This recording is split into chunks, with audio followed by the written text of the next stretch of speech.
nigga kill over a bitch, but let a rat keep his wife. The Brady material, June the 10th, that was not captured in the transcript and not provided to us. All right, let's hear it. Ms. Bumpus coming up, and Ms. Bumpus has basically, I think, been in court all morning. Is that right?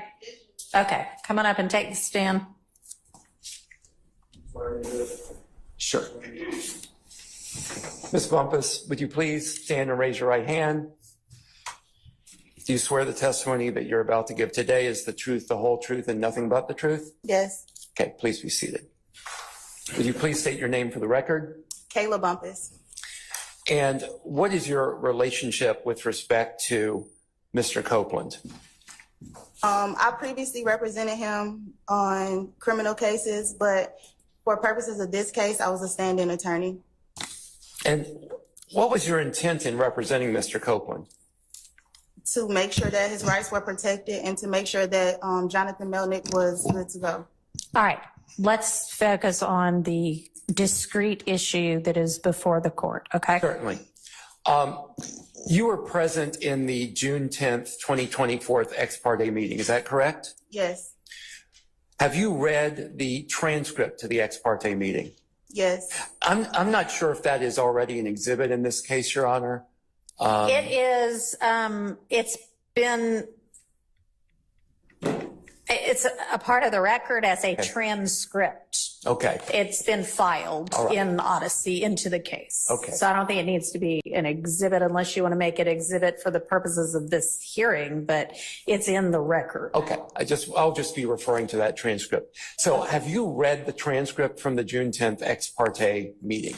Yes. And does that reflect everything that occurred the morning of June the 10th during the course of your meeting? I believe that was in Chambers. Is that correct? That was compound. Was that meeting in Chambers? Where did that meeting take place? In Chambers. In Chambers. And was the ex parte transcript that you read a complete recording of absolutely everything that took place in Chambers that morning? No. Could you please tell me, generally, when was there a time during the course of that ex parte meeting when y'all went off of the transcript? Clarify what you mean by that, when y'all went off. Was there a break in the proceedings at some point on the morning of June the 10th? Multiple breaks? Yes. And during one of those breaks, did you have occasion to speak to Mr. Copeland with someone else, someone from the states, the state present in the room? Yes. And when you had that conversation, that was off the record. That was without the transcript being transcribed. Yes. Let's clarify who is in the room at this point in time. Okay. Who is in the room? And again, let me just make clear on this. I only want you to speak about conversations that you had with Mr. Copeland that are not privileged, where, for example, someone from the state was in the room. Do you understand? For sure. Okay. When there was a portion of that meeting that was not recorded on transcript, who was in the room? Myself, Mr. Copeland, and Simone Hilton. Who else? If anyone. I don't know, all the deputies. But were there deputies in the room as well? Yes. Do you remember how many? 4. Okay. Anyone else other than the deputies and the 3 people you just named? Investigator Hamilton and maybe another investigator from the state. Okay. Approximately how long was that? Hang on a second. Was the court reporter in the room? I don't know. I don't recall. I can't remember. And at what point during the meeting did this allegedly occur? Towards the end. If you had a copy of the transcript in front of you, could you show me where? Like, if I you could get close, Judge. Okay. Do you have a copy for her? I don't have. Does anyone have a copy? I do not have a copy. Mine just printed disappeared. out. I don't know where mine went. Max, do you have one? I don't mind does have notes.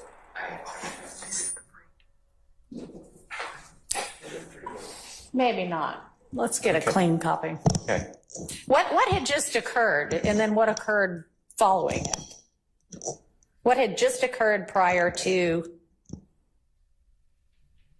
What had just occurred was we had been meeting for a really long time, and I needed to go to the bathroom because I was stressed out. And Okay. when I went outside in the hallway, Simone was outside in the hallway, so I guess she didn't want to be in the room with Mr. Copeland while I stepped out. That's all I can think of. So she was outside. She met me in the hallway, and she said, Okay, hang on before you get into what anybody said. So y'all are in chambers. Like, paint the picture for me. You're in chambers, and and what happens for you to then leave chambers to go to the restroom? I needed a break. Okay, and so you leave chambers. Yes. And Miss Hilton leaves chambers. I don't know when she left, because when I left, she was still in there. But when I came from the bathroom, she was in the hallway. Okay, when you left chambers to go to the restroom, who was in chambers at the time that you left? Mr. Copeland, the deputies that were with him, about 4, Miss Hilton, the investigators from the DA's office, the judge, and the court reporter. Okay, so you took a bathroom break. Yes. And as far as you know, you left, and then you have no idea when or if anybody else left. But when you came back, Miss Hilton was in the hallway. Yes. All right. Well, then that's not the part we're talking about. No. Well, I think it leads up to the part we're talking about, and that interaction with Ms. Hilton may Okay. be relevant to where we're about to go. All right. Could you please describe the exchange you had with Ms. Hilton in the hallway? So she asked me, I think I get what you're saying. I think I get what you guys are trying to say. And if he's trying to do what I think he's trying to do, then that's not going to work. And I said, well, I don't know what you're referring to, but I guess we can come back in and you could talk to him about it. Okay. And so when you said you can come back in the room and talk with him about it, was there any further exchange in the hallway? No. What happened after that? We go back in the chambers, Excuse me, we being you and Miss Hilton. me and Miss Hilton. You go back into the chambers, and then would you say again who was in the chambers when you went back in? Well, Mr. Copeland had then went to the restroom, so it was just me and Miss Hilton in chambers, and then they bring him back in. And Did then- you and excuse me, I don't mean to cut you off if you hadn't finished. No, then the same other people. Okay, when you and Miss Hilton were in the chambers prior to Mr. Copeland returning, did you and Miss Hilton have any further conversation in the chambers? No. Okay, when Mr. Copeland. Hang on. So you and Miss Hilton go back into chambers. Do you go back? I mean, chambers is, there's an anteroom where the judicial assistant sits. There's a staff attorney's office. There's the judge's office. Where are y'all? The judge's office? Yes. Okay. And when you and Miss Hilton go back to the judge's office, there's nobody else there but the two of you? And probably the investigators from the state. You don't remember? Well, the deputies had to take Mr. Copeland. Okay. Yeah. So Mr. Copeland was gone. Yeah, he was in. Was the court reporter there? Yeah, she was there. Was the judge there? If you remember. I don't remember if he was in there. Did you ever request an ex parte meeting with the judge? No. To your knowledge, did Mr. Copeland ever request an ex parte meeting with the judge? No. Okay. How did this meeting come about? I was down here, and when I got here, the courtroom was closed. There was no one here. And so I contacted Mr. Chamberlain, and he came down. He told me to call him when I got in the courthouse. So I called him when I got in the courthouse, and I was right here. And he came down and got me, took me upstairs. Okay. Were you ever told why you were going upstairs? I was never told why I was going upstairs, but once I got upstairs, I thought I was upstairs because that was the only place I could talk to Mr. Copeland. Okay. At what point did you realize that you were being made part of an ex parte meeting? When Brian got up there and said it. When what? I'm sorry, I just, Brian, who's Brian? Attorney Steele, Okay. got up, and that was the first time I really realized that anything had happened, because I had been sitting there and I did not realize what was happening. Where are you? I thought you had just been brought upstairs to Judge Glanville's chambers. But it was never a time where they said, oh, we're about to meet. They literally just start talking. So Mr. Steele's there? no, the first time I realized what had happened was when Mr. Steele made his motion in court. Okay, so you were in chambers with Judge Glanville and Miss Hilton. And Miss Love, correct? What I'm saying is, You answer the question that I am asking you.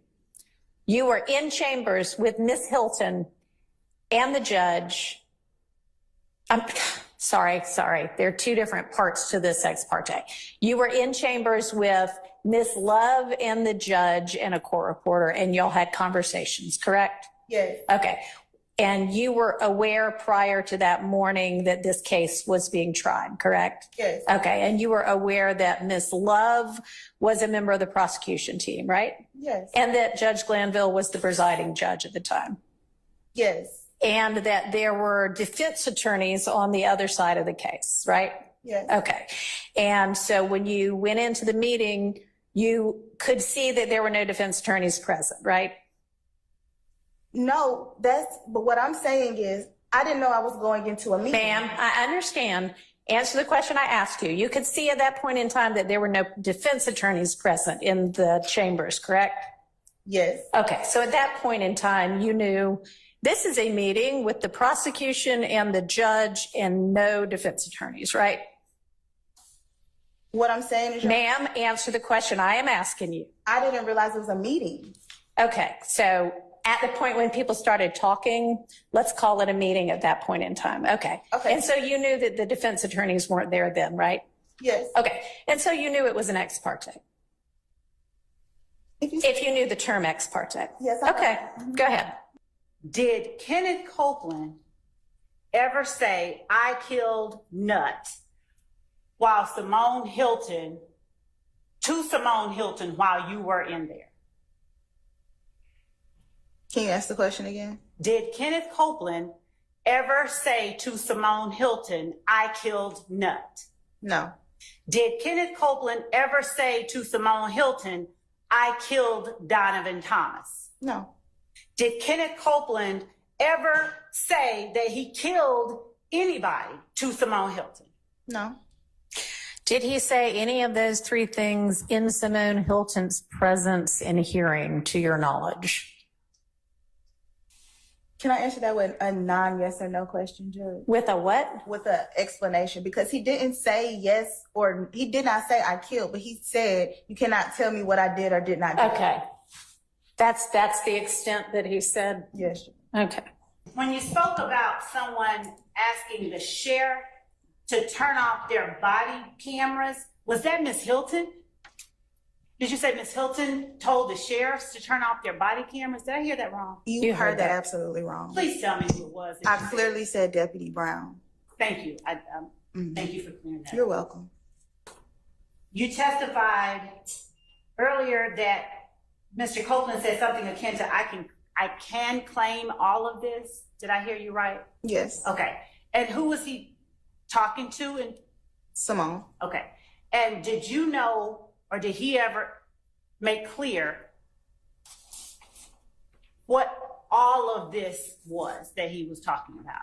I believe he was referring to everything that, Wait, that's not the question. It wasn't what do you think he meant. It was, did he ever make clear?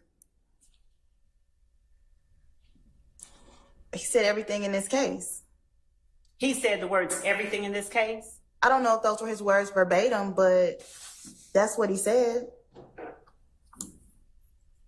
Was the court reporter there when that happened? I don't know. This was an off the record conversation. Okay, so it was off the.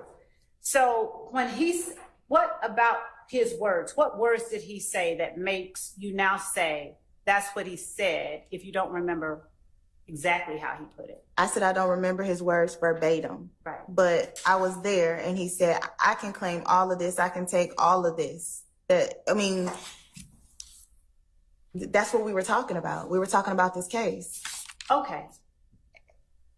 Is what you just testified to the extent of the words that Mr. Copeland spoke regarding claiming something?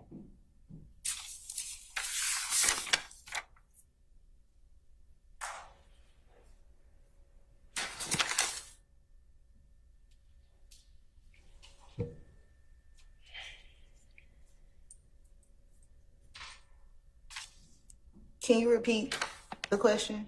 Yes, ma'am. It's what you just testified about, the extent of the words Mr. Copeland spoke about claiming something. I don't want to say that is a complete lead to the extent, because he said it over and over. He said it various ways. He changed the way he said it.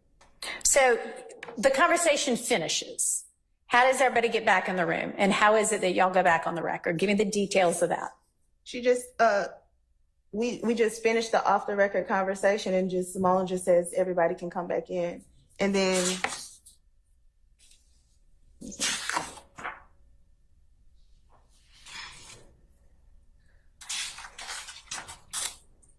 okay, wait, Judge, I'm sorry. It's actually, Your Honor, does the court mind if I sit? Go ahead. I would say that the conversation actually happened around page 46, 45. 45? Okay. I say pretty much, I want to get what she just told him about what he cannot go to jail for. Okay. Because the whole point of the off the record conversation is he's trying to figure out, can he go to jail for lying? And so I'm trying to get back on the record that she says that she's not going to prosecute him for anything other than one thing. Okay. Okay. And so y'all have had, the three of you have had this conversation. Judge is gone. You can't remember whether the court reporter's there or not, but then what happens? That's what I'm saying. That's on So page. then you say, I'd like to get this on the record, or, No, we go back on the record. okay, so how does that occur? No, she just says, let's go back on the record. Simone. So Ms. Hilton says, let's go back on the record. Yes. So you don't say, I want to get this on the record. No, I just do my best to get it on the record when we go back on record. It's in the. Oh, I see what you mean. You say, you don't mean, I'm really trying to get this on record. You mean Miss Hilton says, all right, let's go back on the record. And then you try to like give a rendition of what occurred. Yes. Okay. At that point, was the court reporter taking down anything? No. And at that point,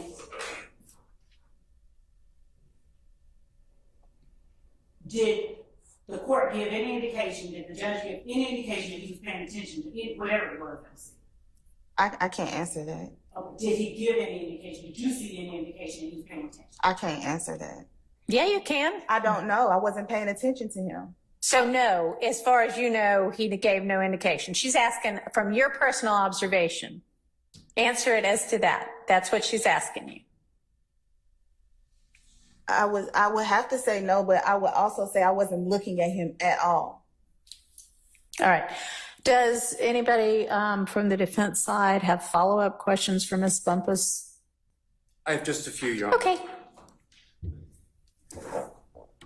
In your cross-examination, you said, quote, she says she is not going to prosecute him for anything other than that one thing, unquote.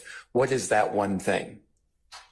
I can't answer that. I can only assume it would be the unaliving of Donovan Thomas, but those are the words that she chose to use. When you say unaliving of Donovan Thomas, what are you referring to? I get him being killed.